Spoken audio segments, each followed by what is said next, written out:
ზუკა მართალია ვადომ თქვა რომ ეს ბრძოლა პირველ რიგში არის საქართველოსთვის ბრძოლა მისი წარსულისა და მომავლისთვის არა იმდენად ევროპა და რუსეთი თუმცა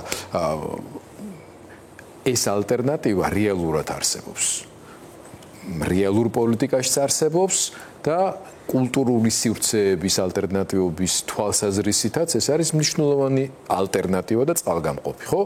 როცა საუბარი არის საგარეო პოლიტიკურ ორიენტაციაზე, ქართველი ხალხი ჩვენი წინაპრები მათ შორის ამ ორიენტაციას განსაზღვრავდნენ ზუსტად იმის მიხედვით, რომელთან კულტურულ ერთიანობასაც აღიქვავდა უფრო ბუნებრივად.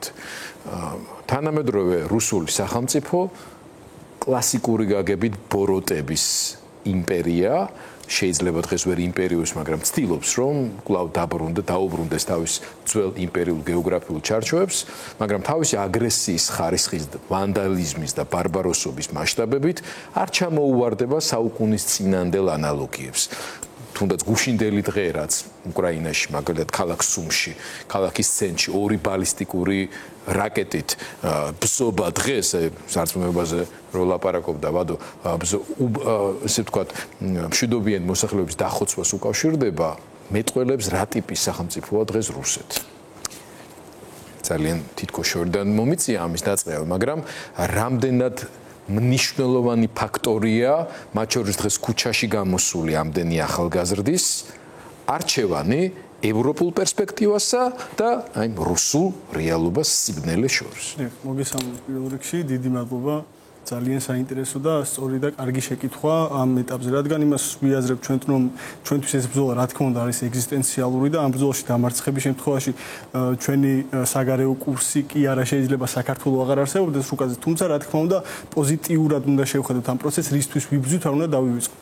ისტორიულად როგორც თქვენ ახსენეთ, საქართველოს ყოველთვის იყო ევროპული ცივილიზაციის ნაწილი. შეგვიძლია გავიხსენოთ ჯერ კიდევ მეორე საუკუნეში ფარსმანქველს რომში ედგა ძეგლი. შეგვიძლია გავიხსენოთ უამრავი მაგალითი, თუნდაც არგონავტების მითი. ანუ ყოველთვის ევროპული ცივილიზაციის წამყვანი სახელმწიფოები, რომლებიც იყო ეს ძველი საბერძნეთი, იყო ეს ძველი რომი, შემდეგ უკვე ჰქონდა საუბრები საფრანგეთთან და ასე შემდეგ და ასე შემდეგ, მიუხედავად იმისა, რომ შუა საუკუნეებში შედარებით გაიყო ეს, მაინც ჩვენი კულტურა, ჩვენი იდენტობა ბევრად უფრო ახლოს არის ევროპასთან, ვიდრე იმასთან, რასაც დღეს წარმოადგენს რუსეთი. დღეს რუსეთი რას წარმოადგენს? დღეს რუსეთი არის პროპაგანდით შექმნილი სახელმწიფო, რომელშიც გვაჯერებენ ასე ვთქვათ, რომ ისინი არიან ჩვენი ერთმორწმუნე ძმები, როგორც უკრაინელებს აჯერებენ. თუმცა ბზობა დღეს ვნახეთ რა ჩაიდინეს მათ უკრაინაში, ხო?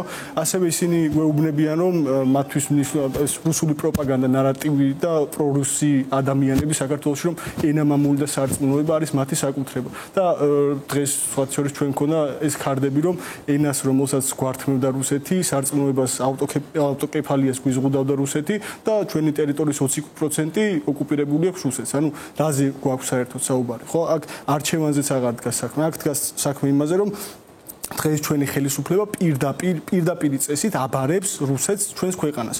იმ ქვეყანას, სადაც ადამიანებს დღეს გიორგი ანდრონიკაშვილს ჰქონდა ძალიან კარგი გამოსვლა, რომ გამარჯვების გარანტია კი არა, ძალიან პატარა შანსიც არ ქონია ჩვენ წინაპრებს იმ ბრძოლებში, რომლებშიც ისინი შედიოდნენ. თუმცა ყოველთვის ხედავდით იმ შედეგებს, რაც მოქონდა ამ ბრძოლებში და ძალიან ბევრჯერ დაგვიმარცხებია ის პატარა ტრისკენ გადახრილი უპირატესობა და ძალიან პატარა იმით ჩავჭიდები ვარ და გაგვიმარჯვებია სულ გავიხსენოთ დიდი ისტორიული მოვლენები, როგორც არის მაგალითად დიდი გორის ბრძოლა, ხო?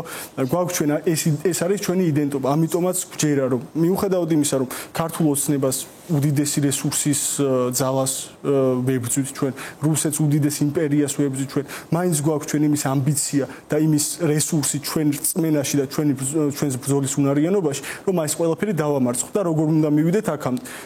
თქვენი კითხვის ბოლო ეტაპი რაც იყო, აი ზუსტად ეს ახალგაზრდების ჩართულობა, ზუსტად ეს ერთიანობა, კონსოლიდაცია ერთმანეთში, ნაკლები საუბარი იმაზე, რომ ამასთან მე არ დავდგები და იმასთან მე არ დავდგები და მე უფრო მეტი ერთად დგომა და უფრო მეტი იმის ჩვენება, რომ ძალა რეალურად ერთობაშია. ეს მხოლოდ სადღეგრძელოებში და ჭკუის დასარიგებლად არ ჭირდება, არამედ ეს არის ის გენიალური ანდაზა, რომელიც უნდა გამოვიყენოთ ყოველდღიურ ცხოვრებაში. და რაც ხედავთ, ჩვენ შეგვიძლია მოვიყვანოთ მაგალითად ბელორუსის მაგალითად, სადაც ასევე იყო ხო პროტესტი. თუმცა ზუსტად იგივე მოვლენათა განვითარებით, რომ განსხვავ ოპოზიციამ ერთმანეთზე თითების გაშვერა, ერთმანეთზე მოღალატის ზახილი დაიშალა ეს პროტესტი და ბოლოს მივიღეთ რა რომ გაფორმდა კიდევ ერთხელ დიქტატურა ამ ქვეყანაში.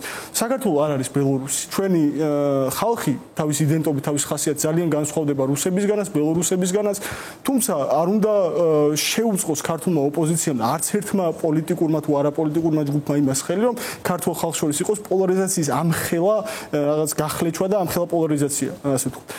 ჩვენ გვჭირდება ახლა ყველაზე მეტად რომ საზოგადოებას აუხსნათ, რომ მიუხედავად იმისა, ისინი არიან ქართული ოცნების მხარდამჭერები, ნაციონალური მოძრაობის თუ ნებისმიერი სხვა პარტიის მხარდამჭერები, ჩვენ გვაქვს ერთი საერთო მიზანი. ჩვენ გვინდა რომ ვიცხოვროთ ძლიერ საქართველოში, ჩვენ გვინდა რომ ვიცხოვროთ ევროპულ საქართველოში, ჩვენ გვინდა ვიცხოვროთ ერთიან საქართველოში. აქამდე როგორ შეგვიძლია, ხო, ჩვენ მივიდეთ. აი ამ ზუსტად ამ ერთიანობით უნდა დავსახოთ ის მიზნები, ის პრიორიტეტული მიმართულებები, რომლებიც ქვეყანას უნდა გქონდეს და ერთად ერთიანი ძალისხმევით უნდა წავიდეთ ამ მიზნებისკენ.